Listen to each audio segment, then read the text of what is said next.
Hello? What's going on? Is this Alphonse, somehow? Oh my god, look at this man. Don't ever mock my son. Okay. Philosopher's Stone. Oh my god! He's trapping him? Dude! Oh, it's just like Roy and Lust. And now the sun's coming up. Here we go. It's the promised day. Welcome back to another Fullmetal Alchemist Brotherhood video. Today we have episode 50, the promised day. The day of reckoning is upon us. I sense the final arc is near. I don't actually know when the final arc officially starts. It does seem very fitting for it to start right now though, given it is the promised day. So that's why I asked you guys last video, should I watch the 5th opening, Rain, I believe it's called, as soon as it pops up. And I appreciate all of y'all down in the comments for giving your inputs on whether or not I should or should not watch the 5th opening before experiencing the entire final arc. And a bunch of you have mentioned that this final opening does play multiple times throughout some of the last episodes. And to me, some of my best memories of shows is when the opening comes in during those big epic moments, right? The big, series defining moments, and that opening track is playing in the background. Those moments hit so hard, and I want to be familiar with the song, right? When those moments happen. But up to this point, I have had no regrets about not watching any OPs until we move on to the next one. I think it has made the overall experience of watching the show and reacting to it a lot better than if I had seen the openings before they'd given arcs, and maybe I would have known things are coming or picked up on things before they happened. So I'm really glad about the way that I've done things thus far. So I've arrived at a compromise. Whenever this last opening turns up, whether it's this episode, whether it's in a few episodes, what I'm gonna do is I'm gonna turn off my monitor and I'm gonna listen to it, experience the song, right? Feel it out, and I'm just gonna listen to the song. I'm not gonna look at any of the visuals, because the kind of person that I am, if I see things in this opening, I'm gonna be looking for them, I'm gonna be expecting them, I'm gonna be thinking about them, even if it's only subtle, right? Even if I catch a glimpse of something, because I do understand there are maybe 1 or 2 things in this opening that if I do catch on, right, I'm gonna start thinking about, But I want to be going into this last arc as blind as possible.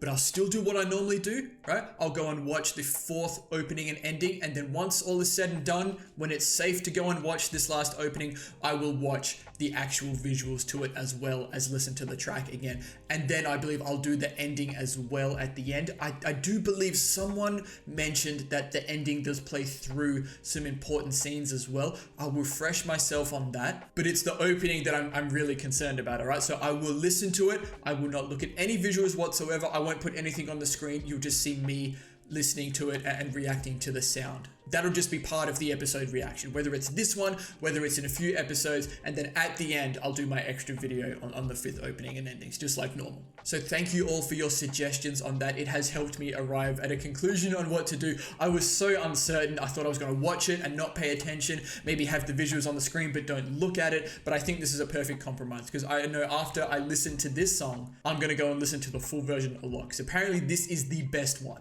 But I've spoken enough about that already. We'll talk more about that when we actually get there. Going into episode 50 now, right? 50, big milestone, right? Including this one, we've got 15 episodes left. The promised day is here. Almost everyone is accounted for, except for May, Envy, and Wrath. Everyone else we've seen recently, or we know what they're doing, and we left off with Roy and his team being held at gunpoint, and they've got Bradley's wife as a hostage. Some gunshots have gone off. I'm sure we're gonna get some resolution as to what happened with that. Ed's put his new red coat on. You know what time it is. Alphonse is still trapped with Pride, keeping them both out of the fight for now, but it looks like things are gonna start picking up, right? Today is the day. It is the day. How long is this day going to be? Is it going to be the last 15 episodes? Is it going to be 10? Is it going to be almost all of it? So I'm splicing this into the intro. I'm actually in the discussion right now, and I've realized that there were a bunch of things from previous episodes I wanted to touch on. Just very brief things, but I just want to make sure that I've touched on them so people don't think that I've missed out on these details. So throughout editing, I think it was the last episode with Kimberly in it. It was a very short Kimberly scene, but it made me notice a really neat parallel, I think. So at the start of the series, we had Scar running around, killing state alchemists, getting revenge for Ishval. And now we have Kimberly going around, killing off Ishvalans. Scar has since realized how wrong his actions are given the context of the big picture here, and now that he's been paired so strongly with Kimberly, how Kimberly was really the one responsible for the big disaster of the Ishvalan war, right? They've had their fight, they've been paired off together, and now Kimberly's going around killing Ishvalans. I just think that's a really cool parallel between these two characters. And going back to when Pride was talking to Alphonse as well, and Pride mentions Ed and Al's infinite strength of their spirits. Now that's very interesting. I don't necessarily know what that means. Does it have something to do with the fact that they are sons of Hohenheim, who is their Philosopher's Stone? Is it to do with the fact that they are Xerxian, or half Xerxian at least, or that Hohenheim was Xerxian? It's very interesting. Just something to keep in my mind for now.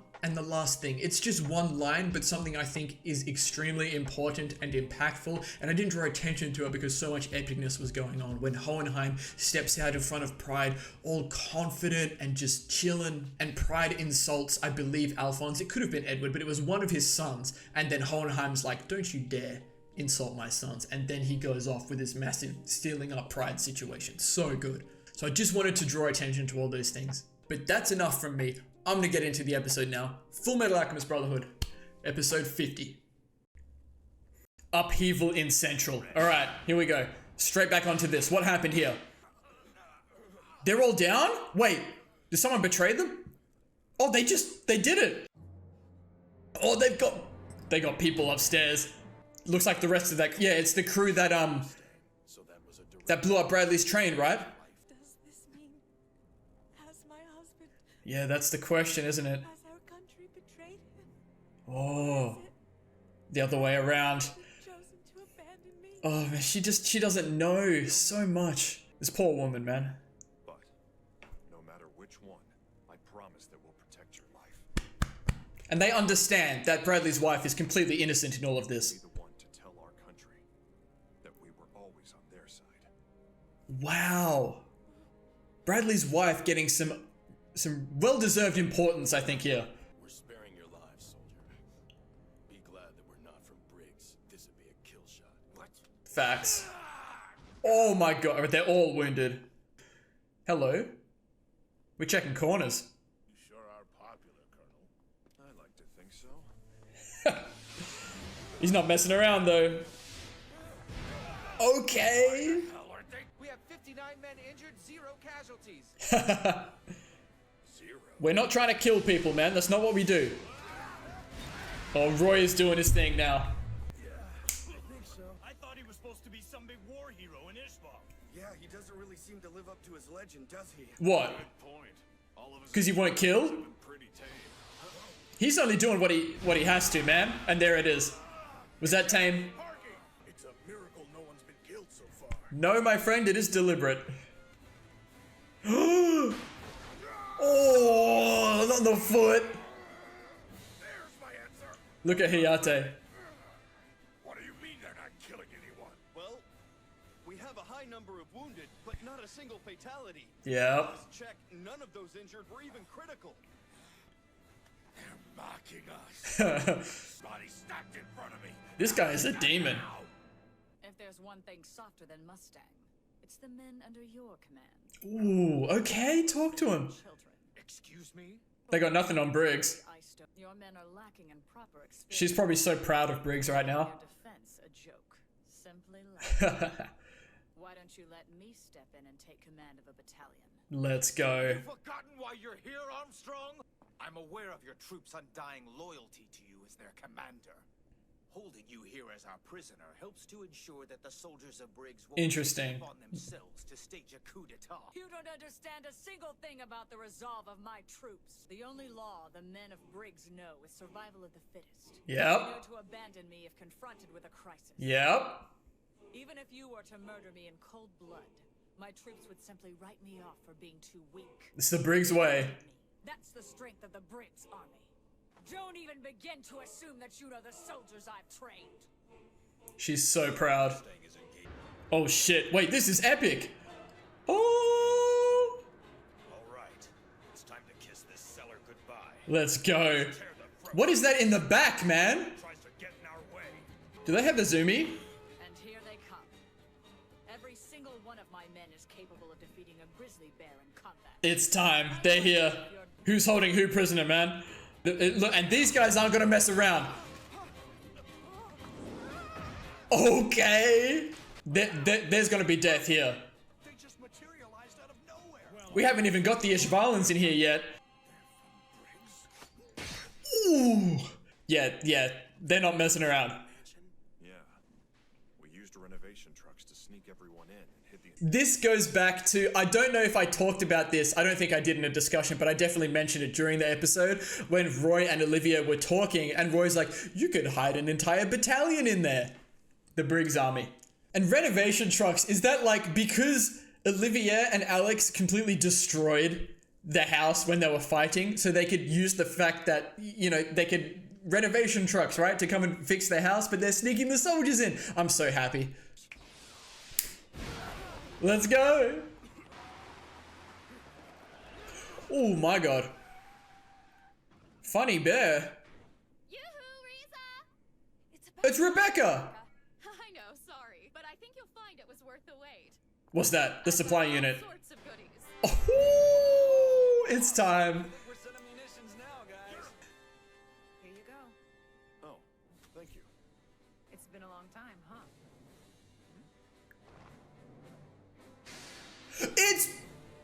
It's Ross. Lieutenant Maria Ross. It's Ross. Duty without permission, sir. Without permission. Let's go. We saw Brosh and now we've seen Ross again. Guys, I came all the way to Central to find a good man, but you're all just a bunch of sissies. Hey, Havoc's waiting for you, Rebecca. Don't worry. Tear gas. Look, they're not even using bombs. They're using tear gas. They're Shingy's tear gas bombs with Shingies from Ross. Because Ross went to Shing. All of this stuff is from? I didn't know you were involved in this. Not that I'm... Look at Ross. But I do have to ask, where did you procure all these weapons? And who did you go through to get them? You asked who? I'll let him tell you. Him? Go ahead. Wait, I'm so nervous. Official? This is Colonel Roy Mustang speaking. I'm honored to have your support. Man, who's asked you to your kiss? It's Havoc? Things over How? business. We offer everything you could possibly need, from underwear to arms, and we're just a phone call away. This is Look at Havoc, him. your neighborhood general store. Sheen Havoc? I send the bill to. The office of the Fuhrer. Start attack. My man, Havoc. I'm so hyped. Maria, Havoc, Rebecca. I'm so here for it. I do have a countermeasure for his transmutation circle, but I'd rather prevent him from activating it in the first place. He might have gotten too big for his old one, but he's still inside a flask. Okay. If we destroy his container, Yeah, his body. we might be able to kill him. And not only that, we might be able to free all the souls that he has trapped inside of him. Okay. So there's two big things here that I've touched on already. Hohenheim's countermeasure to his transmutation circle. Like I've said before, I think he's been going around and preparing the reverse transmutation circle, right? And second of all, freeing all the souls trapped inside of him, that would be sick. Now, if we free the souls, I don't know, I think that just means they can be at peace. I don't know if they can be returned to life, right? They're Xerxian souls, but we'll have to see. It's very interesting. I'm very, very happy with all this so far. Can you watch things here, Heinkel? Of course, I owe you one. It seems Hankel's out of action then. You just steer clear of the military, Doc. Yogi, I think you should stay behind as well. I agree. Fight with me. Dude, that thing is so big. I'm gonna keep saying it. What is it, brother? We're heading out now, and we're gonna kick that bearded bastard's ass. Talk to him. Just be careful. Right. Fist bump the wall. That's cool. He's still banging on his head. He must be doing something. I don't know what he could be doing though. Oh, this is very ominous. May! And she still has envy. It's been months. Oh, is she just completely brainwashed by envy? Oh no. This is not good. This is the tunnel that she and Scar used. Call off your soldiers right now. You stripped me of my command of the Briggs soldiers, remember? She's not in control, man. She's just here. This father guy must have told you his plans. All that he intends to sacrifice and what he gets from it. Sure, of all of the sacrifices made are an unavoidable part of it. You bastards are beyond hopeless. Yep. Ooh, let's go. She is a demon. Oh, she caught the gun. That's so hard. Scum sit back and safely watch the battlefield as if it were some kind of spectator sport. Yeah. Anything about sacrifice, and yet you're the first to talk about its necessity. Our country could very well regard me as a hero once this is all over. Let's go. However, I'm still not as merciful as our celebrated hero of Ishvar. She gonna kill him? Oh, she is a demon. Oh my god. I'd get out of the way if I was y'all. Dude, Briggs is just different. I love it. I respect it. It's Brosh. Isn't this supposed to be your day off? God, it's no one's day off today, man. Colonel Mustang and his former subordinates have chosen the path of dissidence. They're attempting to flee with the Fuhrer's wife as their hostage. What? First he murdered Lieutenant Ross, and now he's... He still doesn't know. The man has got to be pure evil! And no one knows who Fu is here. We need to find the young lord soon. But how? It's impossible to trace him with this enormous presence underground interfering. Okay, I see. Wait. What's that? It feels like the presence has somehow tripled in size since yesterday. It's not to do with the bodies, the soldiers that he has, right? Look at him. What's going on down here? What the dog doing? Well, the dog knows. Something's happening. Dude, is it just echoing throughout Central? But this is the same as Pride. Is he communicating with Father? Is it Morse code? Or something? He can hear it, man. There's another way we can get in. The third laboratory. That's how Al and the Colonel snuck underground when they fought Lust. Okay, okay. This is perfect for me to throw some weight around and use my title. Oh, true. Okay. Please!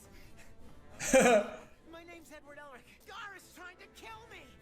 Let's go. You guys on the wanted list.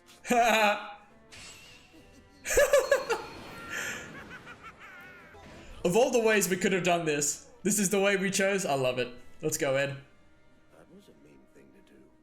Shut up. Come on. Says Dad. Found it. Yeah, there it is. Ooh. Did he transmute that door to look like that? Classic Ed. Should we split into two groups? Sounds No. I'll Oh. team this way, and then you and Scar can lead a team the other way. Somehow able to turn off your alchemy. But not Scars. Capable of using his, but you were rendered helpless. Alright, I guess that means these two are together. Alright, alright. So my alchemy is a little unique, so I'll be fine on my own. Uh-huh. On second thought, Ooh. it wouldn't be a bad idea to have a bodyguard, so I might as well take the young lady. Hohenheim and Lan Fan. It's time. Damn, just Lan Fan and Hohenheim? Of course, I prefer it this way. I'd rather keep the young lady's company for myself than share with a lot of you. Yeah, alright.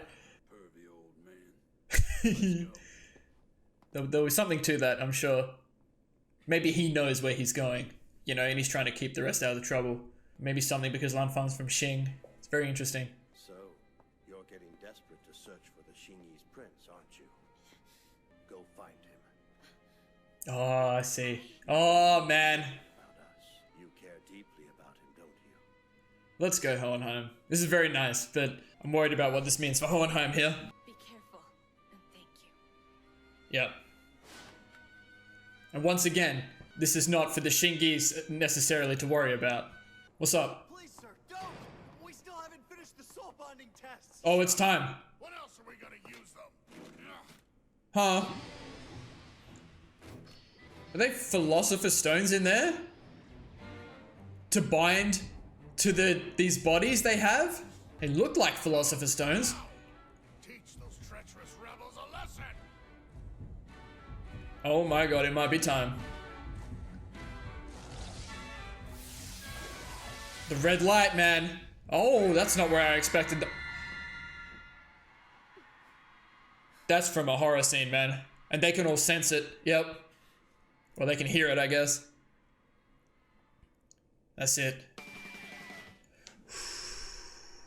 Good episode, fantastic.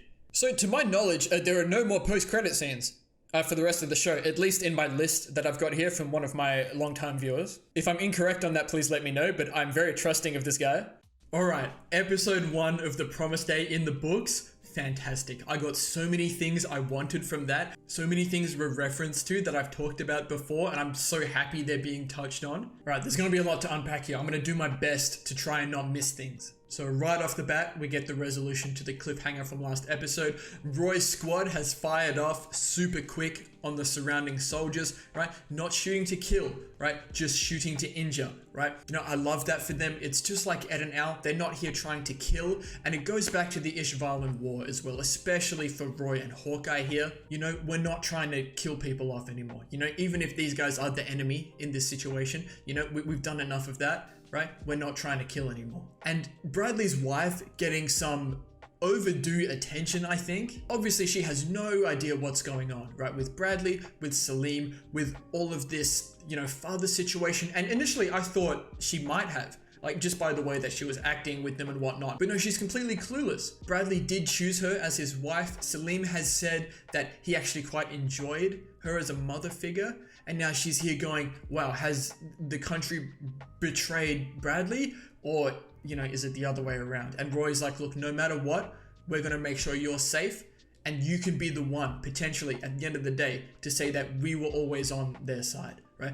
Fantastic. Like, kind of saying that Bradley's wife might have some important role in the future of Amestris is really cool, especially considering Roy wants to be the Führer. But I really enjoyed that. Just another little thing I didn't expect the show to pay attention to, but I'm grateful for it. It's really nice. And Roy's crew did meet up with the team of soldiers that took down Bradley's train. And the higher-ups and the soldiers on the front lines are all surprised at how there's been no casualties. Very deliberate from Roy's team. It's very easy for us to see and understand that. But to them, it's like, well, they're mocking us or they're not trying. But no, they're doing just enough. They're doing what they need to. Nothing more than that, which is quite harshly contrasted by Briggs later on. Nice little scene of Olivier essentially being held captive as a detainee, a prisoner. Now, Central seem to believe that having Olivier there as hostage is ensuring that Briggs isn't going to attack, right? They believe, you know, because of Briggs's undying loyalty to their commander. But Olivier throws it back in their faces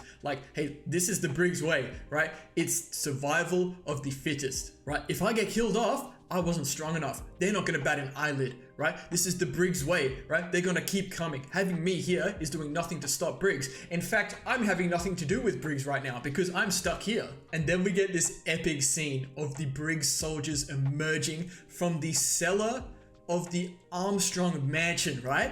Now, I think in the back there, those glowing red eyes, and there was a shot of someone's sandals as well, which I don't think is standard for any Briggs character that we've met. Is that Izumi? The last we saw, Izumi was up in Briggs, right? Giving them the message from Alphonse and Hohenheim. Is Izumi the demon back there with those glowing eyes ready to wreak havoc with Briggs? Now, then we get the crazy contrast, right? Briggs are out there, right? There's no mercy. Right, they're killing, they're not hesitating. Quite a stark contrast to Roy and his team. You know, Roy and Hawkeye and all that, they have their different views on things from the Ishvalan War. Briggs, this is just what they do, right? You gotta let them do it. You want Briggs's help? This is what you're gonna get. And as it seems like Roy and his team are running out of ammo, who should rock up as the supply unit but Rebecca and Maria Ross? It has been so long. She's been off in Xing, right? That's where she went with Fu after this whole situation. And I've completely forgot, as we saw Brosh later on, right? They all think that Roy killed off Ross, right? That Ross was the one who killed Hughes,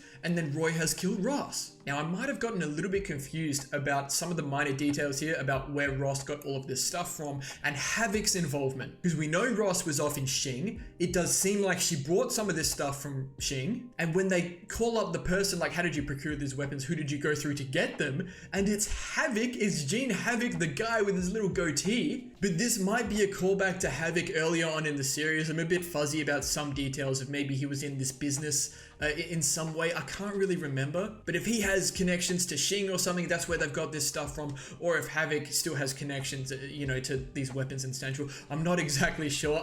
I might not have picked up on exactly the meaning behind that. But if nothing else, seeing Ross and Havoc involved like this again, fantastic. I loved it. I've just gone back and I've only just picked up on this when Havoc says, who do I send the bill to? And Roy says, the office of the Führer. And initially I just thought he was like taking a shot at Bradley, but then he says, and start a tab, the office of the Führer. He's talking about himself, man. He's about to be the Führer. Oh, that's so hard. I love it. So Ed, Hohenheim, Scar, the rest of the group, they can see in Central that Roy has started to make his move, so they're going in, right? They're looking for father. Now, Hohenheim says a couple of things that I'm really happy about here, and I did mention it during the episode, so I won't talk too much about it here, but Hohenheim says he has a countermeasure, right, for father's transmutation circle, although I'd rather he didn't activate it in the first place. Now, like I said, I think that's Hohenheim's his situation he's been doing. I think he's been setting up the reverse transmutation circle, the Shingi's activated alchemy circle, right? I think he's been doing that. He's been leaving parts of him everywhere or something, I don't know, something like that. And he also says, okay, father's container is a lot bigger now, which is, you know, his body. And if we can destroy that, perhaps we can destroy, you know, the original homunculus, right? The original homunculus and the flask. And if we do that, maybe we can free all the souls trapped inside of him as well. How are we going to do that? I don't know. Maybe Hohenheim knows a little bit more about Philosopher's Stones. But two things I'm really glad they touched on. They're things I've been interested about. So I'm glad that we're exploring those possibilities and it's being integrated. We're going to find out what happens with those things. As Ed says goodbye to Alphonse, there is more emphasis on Pride banging on Al's head. The helmet that's just on the floor, right? Crazy shot of just Pride's glowing red eyes in the back. And I'm like, there has to be some sort of significance with this, which I do believe we get towards the end of the episode. And we finally see May, and she still has envy, right? It has been months at this point, right? What in the world has she been doing all this time? Like, has she just been on her way back? But she is busting her ass trying to get back down under Central to where father was, with envy in her ear going, quick, he's about to reveal the secret of immortality. You need to get there. You need to be there to hear it. And it just seems like May is just driven by this idea. You know, she needs to find this actual secret to immortality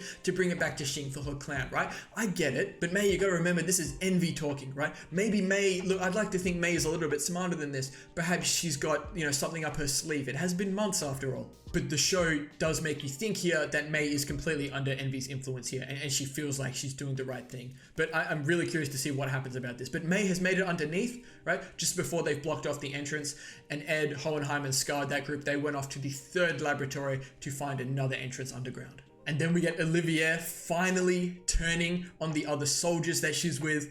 Really cool scene. You know, the soldiers are talking about, you know, call off your men. Like, what are you doing? And Olivier's like, I have no control over them right now. I'm just here. I'm just over here with it. Right? They're just doing their thing. And they're talking about father's plan and whatnot. And the soldiers are saying, look, you are betraying your country by doing this. And Olivia like snaps. Like she stabs through the guy's arm. And she's like, look, you guys are talking about all of this stuff just as spectators, you know. You're not down there actually doing anything. You guys are just cowards. It's just like Raven, you know. Just sitting around while all of this goes on and just waiting for your immortality to be in this legion of immortal soldiers, you know, the select few that father has chosen. They say you're betraying your country, but we know how loyal Olivier is to Amestris. She is doing anything but that. She is fighting for Amestris. And very Briggs-like, you know, turns straight to Gardner, who is the one who showed her all of the bodies, you know, the soldiers they have waiting, and just pops him in the head. Gone, right? Crazy scene that actually showed him with the bullet hole in his head, but just showing Olivier's not messing around. And two big lines here from Olivier. The first one, this country may even regard me as a hero. I think that would be very fitting for Olivier. And the second one, right before she pops Gardner in the head, right? I'm still not as merciful or celebrated as our hero of Ishval, meaning Roy. Showing the contrast between Roy and his team and Olivier and Briggs. Brosh runs, oh my god, I can't say his name. Brosh runs into Armstrong, and I'm pretty sure Armstrong is in the know of what's going on, right? And he's just acting like he doesn't. Maybe he's a bit hesitant to really be involved in all of this because of, you know, what happened in Ishval and his whole situation with that. But we know he did have that moment, right, with Roy and Hawkeye saying like he wants to atone for what he did. He wants to stand up this time. He wants to fight for Amestris. But he definitely cannot let on to Brosh, at least at this point, that no, Roy did not kill Ross. Ross is actually out there helping. Roy is not like this demon. But it did make me think, like, right? Is this how they want to be portrayed as, at least in this light? And it goes back to that conversation Hawkeye had with Ed a while ago, right? In order for things to change, we need to be seen as who we are, right? Mass murderers, war criminals from the Ishvalan War. We need to be seen this way. By Brosh, like, he still thinks that Roy killed Ross, and now he's doing all this. He has Bradley's wife held hostage. It's really seeming like they're going through with that. They're making themselves out, as criminals. And I believe purely just to show that, it was the military that incited the Ishvalan War. It was the military's fault, and it was wrong. Politics is not at all my forte, so when we start to get into more of the specifics about this stuff, and I know Roy's like, we need to make things a democracy again, I'm just like, this isn't really my thing, but I can see what they're doing here. And what's more interesting, the more I think about this, is what Roy said to Bradley's wife at the start of the episode. He said to her, you can be the ones to tell them that we were always on this side. And I believe the side of Amestris, right? The side of the people.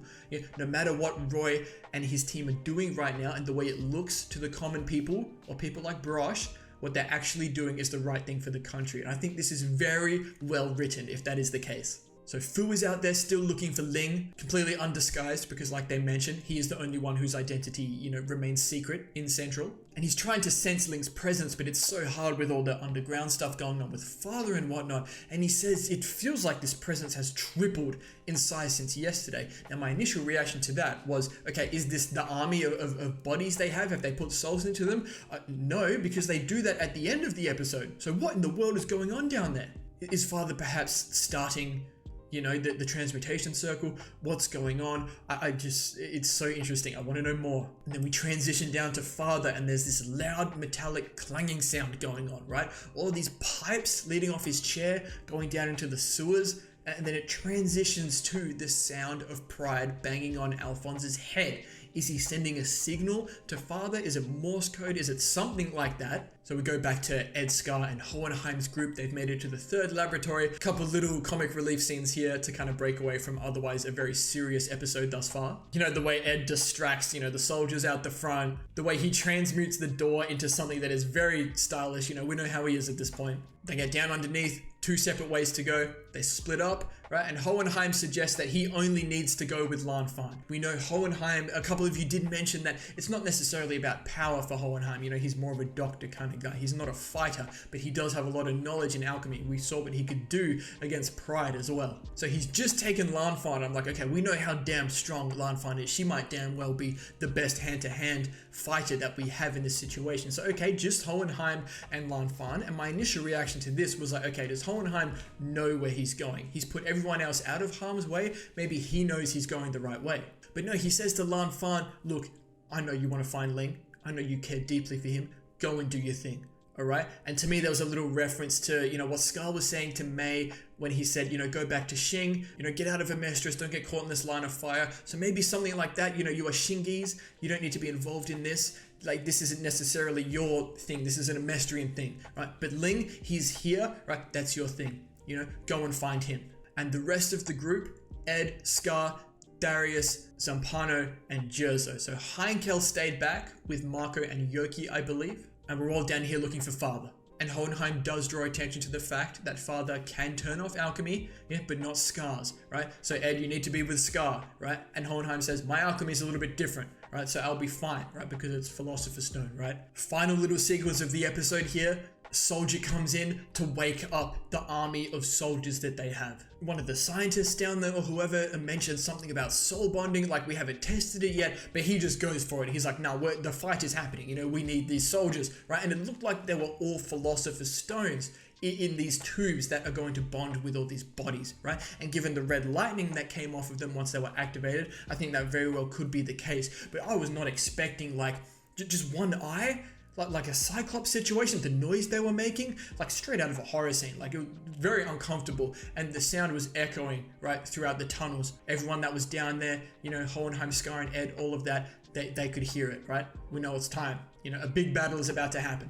And that's it. There we have it. I feel pretty good about that. I don't think I did miss anything. Who knows? Whenever I go through and I edit these episodes, I always tend to think of something new or pick up on something. But if not, I'll do my best to carry that over to whenever I can. But that was fantastic. Episode 50, not disappointing at all. The first day of the Promised Day. A lot happened. A lot was also set up. I'm just so happy about where we are right now. So I'm going to continue to look out for the new opening and whatnot. It kind of felt like last episode was a good transition into the final arc or the final opening situation. Didn't necessarily feel like that here, but we'll see. It could come anywhere and I'm ready for it. But that's going to do it for this one. I hope you all enjoyed. If you did, please consider leaving a like and subscribing to the channel if you want to see more content like this in the future and for other shows as well. I have got Jujutsu Kaisen somewhat up and running again, as well as Hunter x Hunter as well. And as always, please feel free to leave your comments and feedback down below. You know I always appreciate it, and I'll see you all in the next episode of Fullmetal Alchemist Brotherhood.